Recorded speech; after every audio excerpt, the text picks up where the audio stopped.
Modern physics इसे बहुत खूबसूरती से बता रहा है। जैसा कि योग संस्कृति की परंपरा में कहा जाता था, शिव शव की तरह है, सर्वोच्च ऊर्जा लेकिन निष्क्रिय। अगर आप वैक्यूम अवस्था पैदा करते हैं तो अचानक वैक्यूम वाली जगह में वर्चुअल प्रोटॉन्स और वर्चुअल न्यूट्रॉन्स बनने लगेंगे। ऐसे लोग जिन्होंने कैलाश में जो है उसे समझने की कोशिश की, वो उसमें ही विलीन हो गए। अगर आप साधन का सही उपयोग करते हैं तो ये आपको स्थिर होने देगा, ये बोध के मूल तक जाएगा।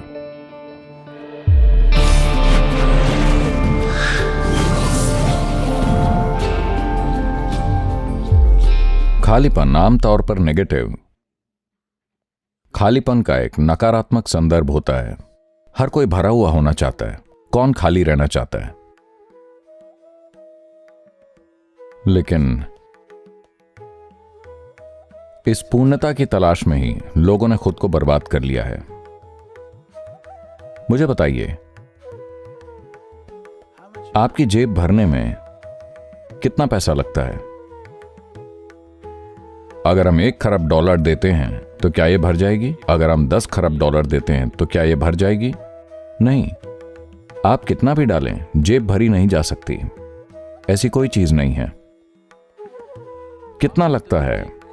आपके मन को भरने में कितना ज्ञान लगता है? अगर आप धरती के सभी पुस्तकालयों को पीसते हैं और इसे अपने सिर में डालते हैं तो भी यह नहीं भरेगा।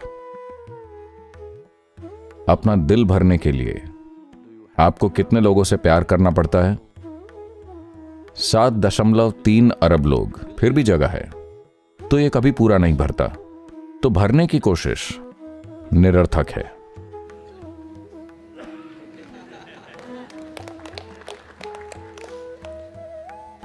खालीपन हमेशा पूर्ण होता है। कृष्ण ने इसे बहुत खूबसूरती से बताया। जब अर्जुन ने पूछा, आखिर इस सत्य की प्रकृति क्या है? क्योंकि अगर मैं आपसे पूछूं कि क्या ये यही है, आप हां कहेंगे। अगर मैं आपसे पूछता हूं कि क्या ये वो है, आप हां कहेंगे। किसी और पल अगर मैं आपसे पूछता हूं तो क्या ये यही है, तो आप कहते हैं नहीं। अगर मैं पूछूं कि क्या ये वो है, आप कहते हैं नहीं। इस सत्य की प्रकृति क्या है? वो है कहां? कैसा है? किस रूप में है? तो कृष्ण हंसे और उन्होंने कहा, इस अस्तित्व में सत्य की प्रकृति ऐसी है कि जो विषैला दिखता है, अगर आप उसे ग्रहण करें तो वो जीवन का अमृत बन जाएगा। जो अमृत जैसा दिखता है, अगर आप उसे ग्रहण करें तो वो विष बन जाएगा। मुझे बताइए, क्या समूचे मानव जाति ने पूर्ण होने की खोज में अपने जीवन को विषैला नहीं बना दिया है? क्या हमने पूर्ण होने की खोज में पूरी धरती को नोच नहीं दिया है? जब हम कहते हैं शिव, हम उसकी बात कर रहे हैं जो है ही नहीं, यानी कोई डिब्बा नहीं है। यह ऐसा कुछ नहीं है जो किसी तरह के डिब्बे में भरा जाए, ब्रह्मांडीय डिब्बे में भी नहीं। शिव की गोद में ही ब्रह्मांड घटित हो रहा है, क्योंकि ये वो है जो है ही नहीं। जब किसी को इसका बोध होता है या अनुभव होता है, हम उस व्यक्ति को भी शिव कहते हैं। इसी तरह से आदि योगी भी शिव कहलाए, क्योंकि उन्होंने उस आयाम को छुआ और उसके साथ एक हो गए। और इसे जानने का सिर्फ एक तरीका यही है कि आप इसमें विलीन हो जाएं। यह समझने से नहीं होगा, आप इसे समझ नहीं सकते। ऐसी तमाम कहानियां हैं जहां यह हुआ। ऐसे लोग जिन्होंने कैलाश में जो है उसे समझने की कोशिश की, वो उसमें ही विलीन हो गए। 14 साल पहले जब मैं पहली बार कैलाश गया और प्रत्यक्ष देखा, तब से मैं हर साल जा रहा हूं। पहले 2-3 बार जब मैं गया, वहां जो घटनाएं हो रही हैं, फिर मैंने कुछ लोगों के साथ योजना बनाई, चलो यहां आते हैं और 3-4 महीना यहां रहते हैं, हम पता लगाएंगे कि यह आखिर है क्या। जब मैंने उसके कुछ आयामों को छुआ तो मैं जान गया कि जब तक मैं इसे यहां समाप्त नहीं करना चाहता, आपको ऐसा प्रयास नहीं करना चाहिए। तो अब मैं बस जाता हूं, बस विशाल उपस्थिति का आनंद लेता हूं और वापस आता हूं। क्योंकि अगर आप उसे समझने की कोशिश करते हैं तो इसे करने का एकमात्र तरीका इसके साथ विलीन होना ही है। अभी इसका समय नहीं आया है। शिव का मतलब, इसका बहुत सुंदर वर्णन किया गया है। और आज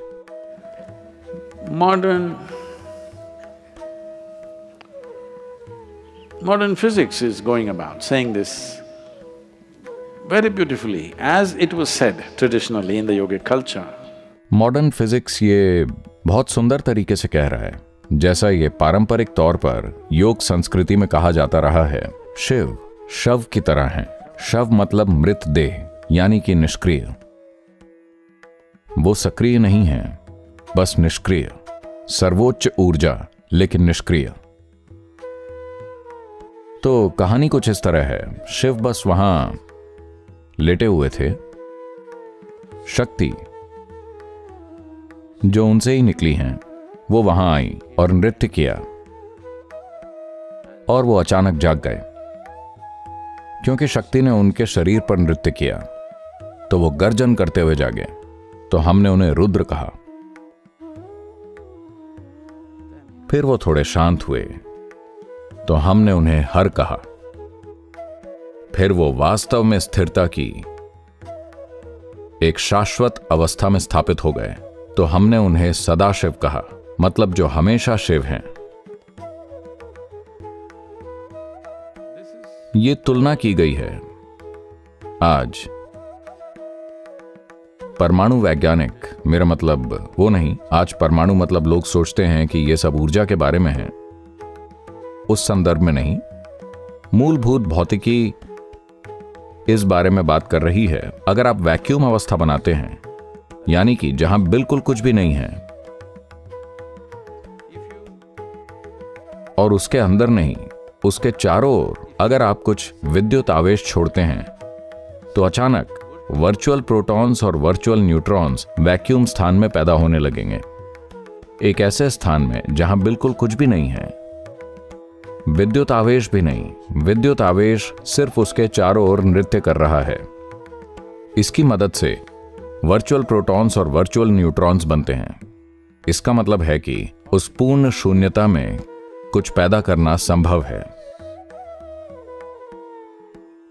तो पारंपरिक रूप से ऐसा कहा जाता है, शिव पूरी तरह से निष्क्रिय लेटे हुए थे।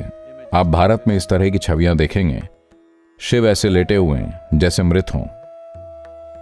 शक्ति उनकी छाती पर खड़ी है और नाच रही है। उन्होंने इस तरह के चित्र बनाए। जब शिव का प्रभाव हुआ, तो अचानक इस निष्क्रिय स्थान का गर्जन के साथ सक्रियता में विस्फोट हुआ। इसलिए उन्हें शुरुआत में गर्जन करने वाला या रुद्र कहा गया। यह दुर्भाग्यपूर्ण है कि हर चीज को उन सूचनाओं के टुकड़े द्वारा प्रमाणित करना पड़ता है जिन्हें विज्ञान ने अस्तित्व से बटोरा है। यह टेक्नोलॉजी के लिए कीमती है, लेकिन आत्मज्ञान के लिए नहीं। दुनिया के शीर्ष वैज्ञानिक जानते हैं कि उन्होंने कुछ भी नहीं जाना है। सिर्फ पुस्तक पढ़कर बने वैज्ञानिक ही सोचते हैं कि वो सब कुछ जानते हैं। दुनिया के सर्वोच्च वैज्ञानिकों ने घोषणा की है, न सिर्फ हम जानते नहीं हैं, बल्कि जानेंगे भी नहीं। वो कह रहे हैं क्योंकि वो जानते हैं कि खोज के वर्तमान साधनों के साथ ये कहां तक जाएगा, कहां रुकेगा। आप इस कार्य प्रणाली के साथ इस्तेमाल का तरीका जान सकते हैं, लेकिन समझने का तरीका नहीं। आपको इसे समझने की कोशिश नहीं करनी चाहिए, आपको इसमें स्थिर होना चाहिए। अगर आप इसमें स्थिर हो जाएं, स्थिर हो जाएं, स्थिर हो जाएं, तो ये बोध के मूल तक जाएगा। कितनी जल्दी या कितना समय लगेगा, कितने साल लगेंगे, ऐसी कोई चीज नहीं है। अगर आपके पास जरूरी तीव्रता है, तो ये एक पल में स्थिर हो सकता है, या इसमें 100 जन्म लग सकते हैं। समय तीव्रता और एकाग्रता के स्तर पर निर्भर करता है। इसमें सारी समस्या यह है कि ज्यादातर लोग, क्योंकि दुर्भाग्य से शिक्षा बुद्धि के बारे में है, यह हमारी बुद्धि के केवल एक आयाम को पोषित कर रही है, जिसे हम तर्क कहते हैं। इस वजह से हम सब कुछ तार्किक रूप से समझने की कोशिश कर रहे हैं। यह अपने आप में एक बड़ी रुकावट है। जब तक आप अपने स्वयं के तर्क में बंद हैं, जीवन का जादू आपके सामने खुद को उजागर नहीं करेगा। यही कारण है कि प्रक्रिया को इस तरह से तैयार किया गया है। आप बस स्थिर हो जाएं। आप कहीं भी जाने की कोशिश ना करें, इसे बस स्थिर होने दें। जो अंदर से स्थिर हो जाता है वो गलत जगह पर नहीं जा सकता, है ना? अगर आप बाहर जा रहे हैं तो आप गलत जगह पर जा सकते हैं। आप भीतर की ओर मुड़ रहे हैं, आप गलत जगह पर जा ही नहीं सकते। आप जितनी गहराई में उतरते हैं आप सिर्फ स्रोत तक ही जा सकते हैं, आप कहीं और नहीं जा सकते। बाहर की यात्रा में आप जीवन भर के लिए खो सकते हैं, ये जाने बिना कि आपके साथ क्या हो रहा है। भीतर की यात्रा ऐसी नहीं है। भीतर की यात्रा वास्तव में कोई यात्रा नहीं है, ये सिर्फ स्थिर होना है। संयमा की प्रक्रिया या उसकी कार्यप्रणाली संयमा नहीं है, यह सिर्फ एक साधन है। अगर आप उपकरण का ठीक से इस्तेमाल करते हैं, अगर आप उपकरण की पूजा करते हैं तो आप कहीं नहीं पहुंचेंगे। अगर आप इसे सुरक्षित रखते हैं तो आप कहीं नहीं पहुंचेंगे। साधन का इस्तेमाल करना होगा। अगर आप साधन का सही इस्तेमाल करते हैं तो यह आपको स्थिर होने देगा।